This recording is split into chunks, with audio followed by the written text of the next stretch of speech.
നമ്മുടെ ചിന്തകളാണ് നമ്മുടെ വ്യക്തിത്വത്തെയും ജീവിത ദിശയെയും തീരുമാനിക്കുന്നത്. ചിന്തയിലെ മാറ്റം ജീവിതത്തിൽ മാറ്റങ്ങൾ കൊണ്ടുവരും. നമ്മെ ബഹുമാനിക്കുന്നവരെ തേടിപ്പോകാം, പക്ഷേ നമ്മെ അവഗണിക്കുന്നവരെ തിരിഞ്ഞു പോലും നോക്കരുത്.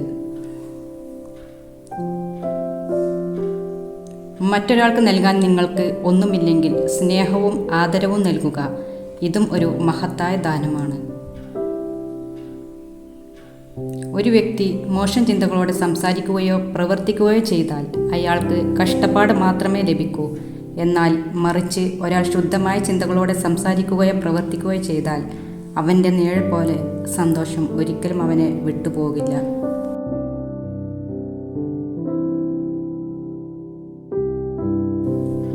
ജീവിതം എളുപ്പമാക്കാൻ മറ്റുള്ളവരുടെ കാര്യങ്ങൾ എണ്ണുന്നത് നിർത്തുക. അത് സ്വന്തം ദുഃഖവും മറ്റുള്ളവരുടെ സന്തോഷവുമായാലും ശരി.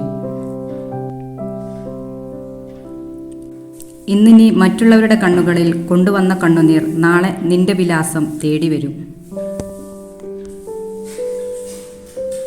ഭാഗ്യവശാൽ മരണം എല്ലാവർക്കും വരുന്നു. അല്ലെങ്കിൽ അവൻ ദരിദ്രനായതുകൊണ്ടാണ് മരിച്ചെന്ന് പണക്കാർ കളിയാക്കിയേനെ. മൗനവും ഒരു ഭാഷയാണ്. വാ തോരാതെ പറഞ്ഞിട്ടും മനസ്സിലാകാതെ പോയവരുടെ അവസാനത്തെ ഭാഷ. നിങ്ങളുടെ ജോലി നിങ്ങൾ ഇഷ്ടപ്പെടുന്ന ജോലി കണ്ടെത്തുക എന്നതാണ്. നിങ്ങൾ ഇഷ്ടപ്പെടുന്ന ജോലി അന്വേഷിക്കുക. അത് കണ്ടെത്തുമ്പോൾ ആ ജോലിയിൽ പൂർണ്ണമായും മുഴുകുക. ഇതാണ് വിജയത്തിലേക്കുള്ള പാത. ഒരാളെ നന്നായി അറിയാതെ മറ്റുള്ളവർ പറയുന്നത് കേട്ട് അയാളെക്കുറിച്ച് ഒരു അഭിപ്രായം രൂപപ്പെടുത്തുന്നത് മണ്ടത്തരമാണ്. വേഗത്തിൽ ഓടുന്നവർ അല്ല, ഓട്ടം തുടരുന്നവരാണ് ജീവിതത്തിൽ വിജയിക്കുന്നത്.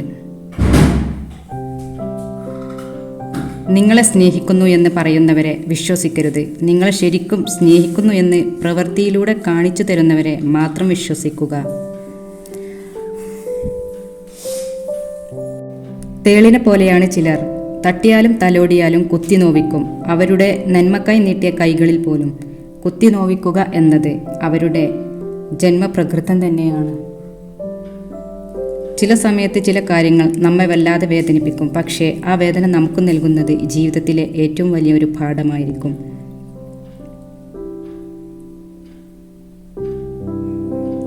ആയിരക്കണക്കിന് ഭാഷയുള്ള ഈ ലോകത്ത് എല്ലാവരും മനസ്സിലാക്കുന്ന ഒരേ ഒരു ഭാഷയാണ് പുഞ്ചിരി.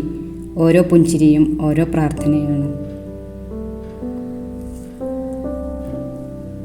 ഈ ലോകത്തിലെ ഏറ്റവും വലിയ വേദന എന്നത് ഒറ്റപ്പെടലാണ്.